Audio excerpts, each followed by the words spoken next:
Food last night was great. The drinks phenomenal. The dessert really good. However, they did not have this ice cream. The kids are watching right now, so we got to give them a shout out. So the kids made their own ice cream from right here in our area. They're middle and high school students from Stanton College Prep, Darnell Cookman, and James Weldon Johnson Middle. They created 3 new flavors as part of their food science program. They're Viva Vanilla, Butter Pecan, and Vanilla Bean.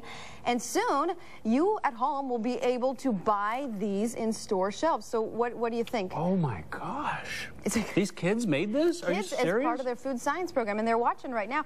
And you can actually go out today. Wow, you guys, this is amazing. That's Butter Pecan. It's one of my favorites. And this is real. Oh my, I'm actually blown away. I had not tried this before. Right now, why are you laughing? Because I just want to know. This is really good. Today you can get your own free sample too, but they are accepting donations as well, and it's City Kids Cafe. It's located at 1303 North Main Street, and it's going on from 11 a.m., which is right now, to 1 p.m. today, and you don't want to miss this. No, this is you good. don't. You're cracking me up. What is that one? I just want to know what you and Martin Lawrence were really up to last night. You just are in rare form. This is really good. This is the vanilla. Anyway, so go out and say hello to the kids, and they're watching right now, so this is phenomenal. I had some earlier, and a lot of it. It's really good. So the ice